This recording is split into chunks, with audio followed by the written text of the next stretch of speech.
Hi there guys, Bullington here, and today I'd like to welcome you back to some more Feed the Beast. It's been a few days since I played, but the last time I did play, I did quite a bit. As you can see, I've got quite a few solar cells. Yeah, this is one of the things that I really spent a lot of time on getting solar cells, because as of right now, and I'm a little bit wheezy because I actually had to remove a large shag carpet from my room, and it kicked up a lot of dust, and it's kind of yeah, it's not very fun to breathe right now. But no matter, we have Minecraft to play.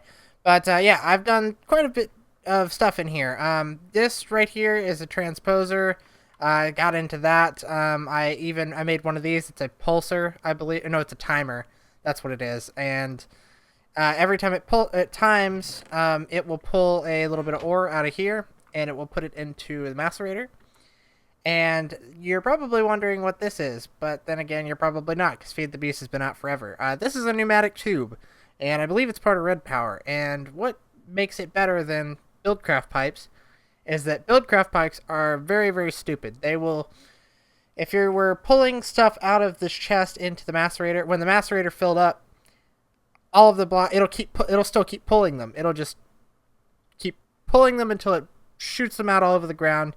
And then eventually they despawn, and it makes me sad bull. But no, these are very smart, and they will only pull out items when there's room for them. So once all of this iron ore is gone, this will start to pull out some of this tin ore, and it will put that into the macerator and start macerating it, and all will be well. I've also... Oh, there we go, keyword glitch. I've also made an overclocker upgrade. I said I was going to do that last episode, but I figured that I wasn't making a whole lot of progression, and I wanted to actually do stuff and make progression and show stuff off. And this is what I've been working on. I've let my machines here smelt a huge amount of ore, so that I have it's actually not as much. I have a ton of iron. I will not lie. I have a ton of iron. But the copper and stuff, the copper and the tin and the gold, I spread it out so that it would... if you put ores and stuff in chests like this, it allows you to define where all the ore is going to go.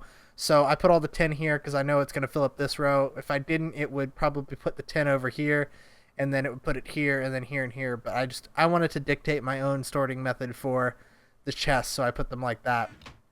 I've also made an alloy furnace, because I needed to make some of this awesome red alloy wire, which is basically redstone. It's like anti-gravity redstone. It sticks to the walls, and it's awesome. I'm going to be using a ton of that stuff because it's incredible. I also made an iron furnace and a project table, which I believe we did last time. I also made an extractor. And an extractor is very nice because it allows me to get a lot of rubber. And to make pretty much anything in industrial craft, you really need rubber, and I've got a fair amount of it right now, 49 blocks of it right here, which is good. So now I can pull rubber straight out of the rubber wood, and that's all good. That's nice. So yeah, over here I've added a second bat box because I wanted to have a surplus of energy. The 40,000 EU from just the one was not doing so great, so I went ahead and added a second one. During the course of the day, I've balanced it just right so that I have enough solar cells that my bat boxes will charge up during the day. They'll both charge up during the day if I'm not smelting stuff. They will charge up even when I'm smelting stuff, but it's only a tiny little bit. Like this one is going to drain to 0, but this one will continue to fill. So this one will go to 40, this one will drain to 0, and then I think it'll start to fill up again. But yeah, you can see there it is. It's just enough so that if it catches a lull between macerating or furnacing, it will go back up. So that's good. I've balanced I would like a couple more. I'm planning on adding a few more in there, but for now, this is a very good starting point as far as energy goes. So yeah, that's all. That's pretty much all of the changes. This thing, if I throw ore in here, it will automatically smelt it. So if I might as well go ahead and throw some more ore in here. What do I want to smelt? You can't smelt aluminum, or you can't macerate aluminum. So yeah, I don't think I need to worry about that. I might need some silver. And I'm not sure if you can macerate lead, so let's go ahead and we'll throw these in here. And there we go. So those will all macerate. I want to macerate the tin first, so we'll put the tin in here. So it seems to go in order of it seems to go in some kind of chronological order based on where they are in the chest. So I'm kind of sticking with that. Somebody very helpful in the comments. I don't have it pulled up in front of me because I restarted my computer to record because ScreenFlow was having some issues, and I didn't pull up Chrome again. But whoever you were, you're very helpful, and I appreciate your help. Suggested that I make an Omni Wrench, and an Omni Wrench is pretty much, as far as I can tell, I haven't really looked into it. I'm going off of what their description was. Is an Omni Wrench replaces most other wrenches, and it's either an Omni Wrench or a crescent hammer, but I'm not sure. So let's go ahead and let's see what the Omni Wrench looks like. That's a prototype Omni Wrench. You know what? Whatever. Let's do it. Ooh, I need cyan wool and diamonds. Oh, okay. I'm not making an Omni Wrench today. I'm gonna have to find some sheep. That's fun. But why don't we, since we still don't have a roof on this place, why don't we go take on one of these redwoods? Because we do need some wood. And we don't have any yet. Oh, there's a sheep over there. I have no idea how to make cyan dye, though.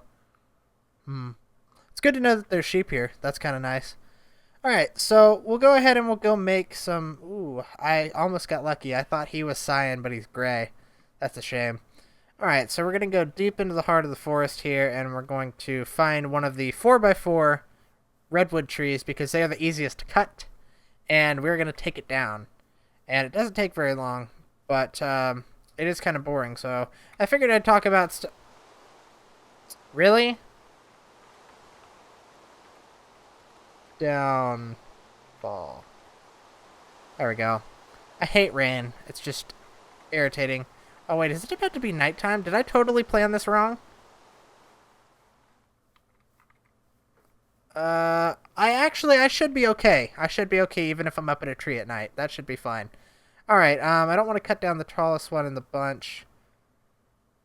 Actually, this one does kind of look like a good candidate, so we'll go ahead and we'll chop this down. And I thought I might talk about, like, E3 and stuff, because I haven't really talked about that. If you follow me on Twitter, I was kind of live tweeting while I was watching all of the press conferences and stuff, and that was almost a week ago. Actually, that was a week ago to date, pretty much. That was Monday, and it's now Saturday when I'm recording this. So, yeah. But, pretty much, Microsoft kind of shot themselves in the foot. You probably all already know about that because it's been all over the internet. They shot themselves in the foot with all of their DRM bull crap and just they... Come on, Microsoft. What are you doing, man? You're just... No. And people are saying that they showed some great games. I don't really think so. Forza looked okay. Dead Rising has been turned into a gritty piece of crap. Like, Dead Rising to me, if you ask me what Dead Rising is, I'm going to tell you it's that wacky game with zombies in it where you can make anything into a weapon and just do... It's just goofy. Dead Rising is goofy, and I really liked that. And it's just... They're turning it into gritty... Blech. I don't like it. I don't like where they're going with it, and that makes me sad that they're doing that. And then I'm trying to remember what else I saw from the Microsoft press conference. Probably should have done this video earlier in the week so that I could remember what I saw, but, you know, hindsight's 20/20. Anyways, I think I did see Titanfall during their press conference, but Titanfall is not an Xbox exclusive like they said it was. At least I think they said it was, and then it turned out not to be. But that's good, because by the time Titanfall and everything comes out, I will have a PC, and I won't care. Like, I won't care. I'm going to buy everything on PC. Once I have a PC, I'm going to buy everything on PC. I'm not going to even think about consoles. Might get a PlayStation 4, just because a lot of my friends and people that are in my clan and stuff have PlayStations, and they're getting a PlayStation 4. But once I have a PC, I'm going to be doing mainly everything on the PC, because PC is superior in lots and lots and lots of ways. And I know there's console fanboys out there, and I get where you're coming from. You love your console. I love my PlayStation 3. I really do. I loved my 360 when I had it. It was kind of expensive for live, but then again, I'm kind of a cheapskate. But I get where you're coming at. I'm not trying to spur any hate. I'm just saying, as a personal preference, I believe that PC is much better. Mods, for one thing, you can pretty much, they're modular. So if you have a PC and you have it for a couple years and some new games come out and the new games don't look that great on your PC, you can go and drop like $150 and get a brand new graphics card that will make them look better than the console. And that is why I believe that PC is better. It's better to me. And again, I'm not trying to start any hate. This is a personal preference.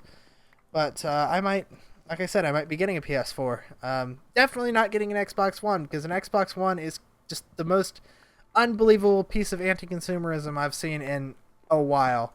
And that's not a good thing at all. Xbox, just do not want Xbox ever again, because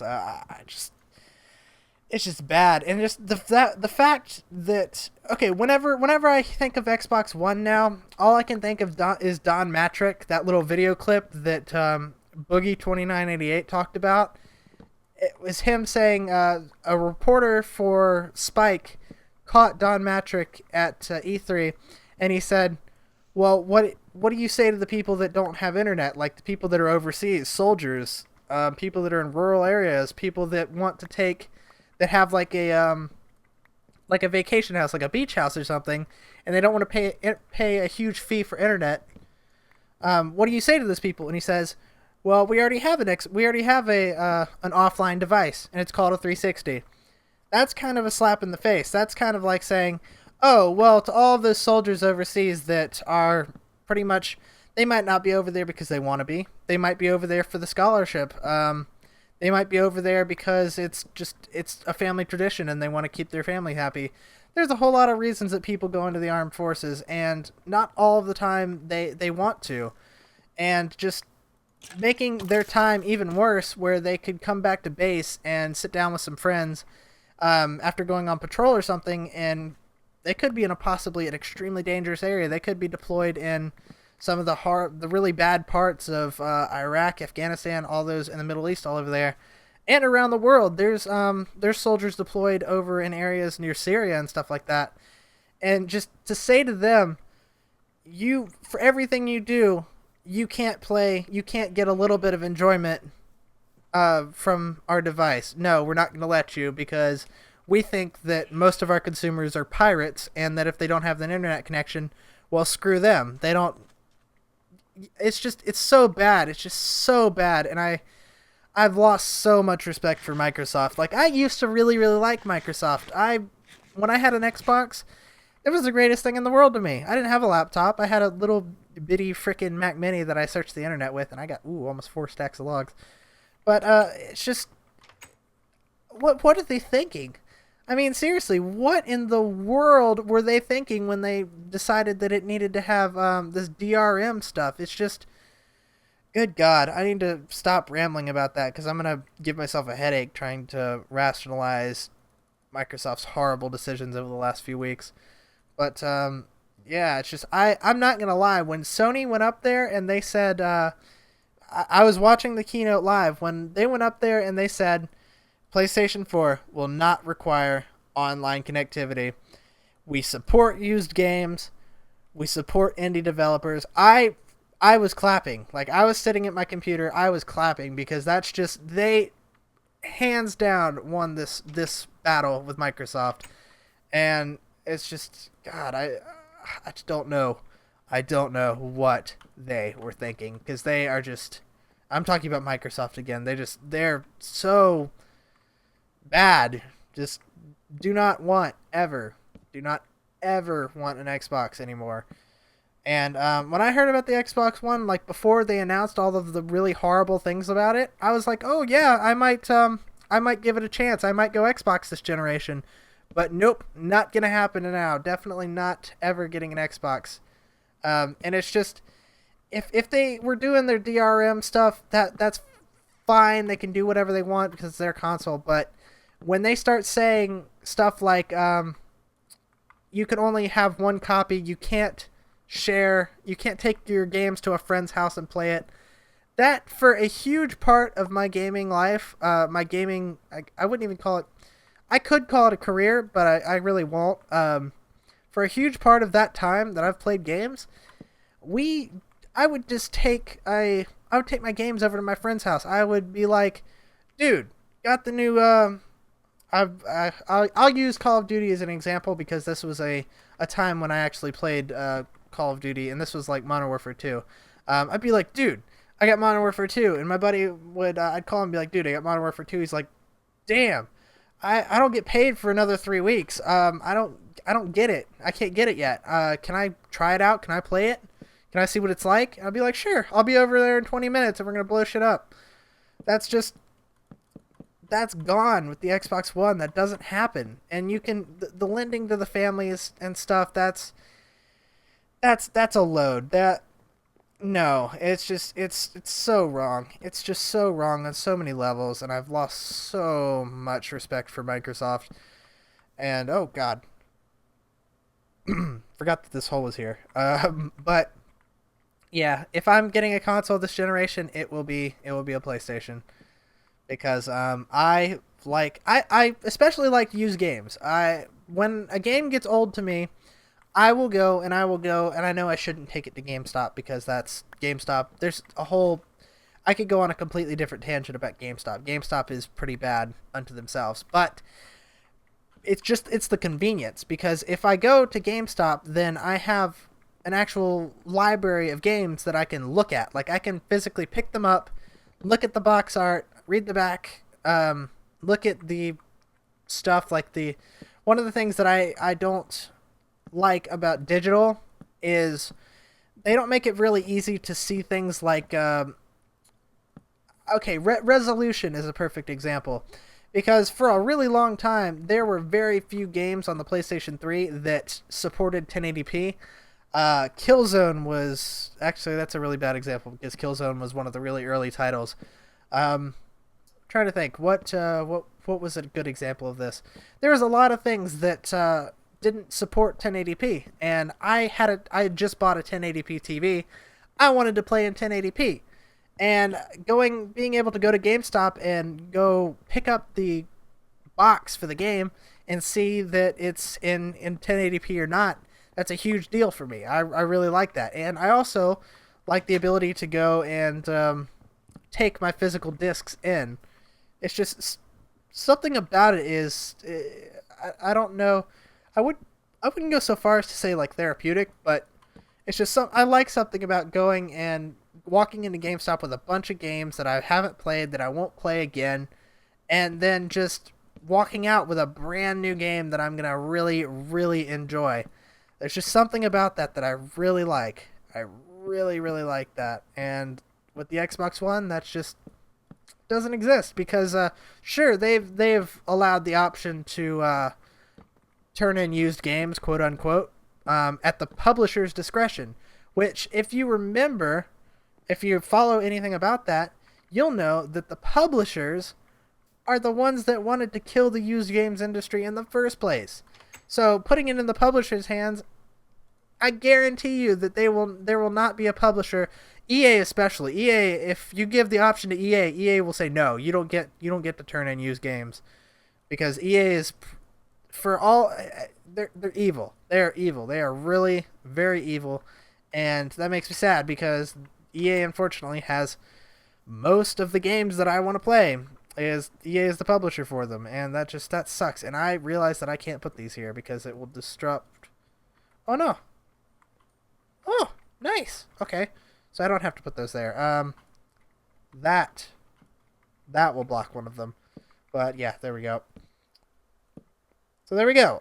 We have a roof on this place now. I kind of want to add some flourishes on the end. Maybe put one. Ooh, what did that do? Oh, that didn't work. I want to put the flourish up here, I think. And then maybe right there. Oh, whoops. Let's try adding a little bit to this flourish, but I do like having little things like that. That one looks a little bit goofy, but I think I'm going to add something to it that might make it look a little better. Let's try doing that. Whoops, not that. There we go. And yeah, I do apologize for getting into like just a console ramble, but there's just, good God, the Microsoft, man. Okay, I'm gonna stop talking about consoles. Gonna stop talking about Microsoft. Stop talking about EA. Talk about stuff I want to play. And this isn't actually E3, but The Last of Us. Good God, that game looks incredible. I was watching. I'm tempted not to watch some of the people that I normally watch for like Let's Plays and stuff, because I want to experience that game, because that just looks like a fantastic zombie game, and it's the right amount of gritty. It's the right amount of just emotion and stuff like that, and it looks fantastic, and I want to play it. I want to play it now, but I have to get a job and make some money, and then I can go buy it because it's $60 or whatever. But yeah, looks very good. Looks very good, and I'm really, really looking forward to playing that. That's going to be one of those games that I actually do buy, because there's a lot of games right now that I don't. Trying to think about how to do this. I want to do this. There we go. That looks good. Excuse me for 1 second. My fan is making a whole lot of noise. There we go. Fan is fixed. But yeah, I'm liking the way this looks. I might change the whole house to redwood, because this contrast is kind of getting me. But ooh, I kind of like that. Let's put some more of those up there. But yeah, it didn't really do as much as I wanted to this episode. Kind of just needed to put a roof over this place, and I just wanted to talk about some stuff because reasons. Because I wanted to talk about stuff. But yeah, definitely want to play The Last of Us. That game looks incredible. Alright, so let's go ahead and put you... Hi! There we go. I'm thinking that this might make this place look a little bit better with this molding up here. And I can still open the chest! Hooray! There we go. Alright, so let's go up right here, there, and there. Fantastic. So this place has a roof on it now. I'm thinking about getting a texture pack. Somebody suggested Sphax BD Craft, but everybody and their mother uses Sphax BD Craft. I'm kind of thinking about finding something else that's not quite as popular, just because everybody uses Sphax BD Craft, and I've kind of gotten used to it watching other people play with it, because a lot of the people that I watch play with it, and it's everywhere. And I kind of want to do something different, but I want to find something, because building like this building right here would look a whole lot better in a texture pack. Like, it would probably look incredible in Sphax, but I just don't want to use Sphax because everybody uses Sphax, and just blech. I don't want to be everybody. I want to be me. Alright, so let's go ahead and put this in, and then we'll probably call this an episode. Again, didn't get much stuff done, but I'm liking the way that my little hut is going. And I'm going to try and find a village, because I want to go explore a village somewhere. But, yeah, so that looks pretty good for a little hut.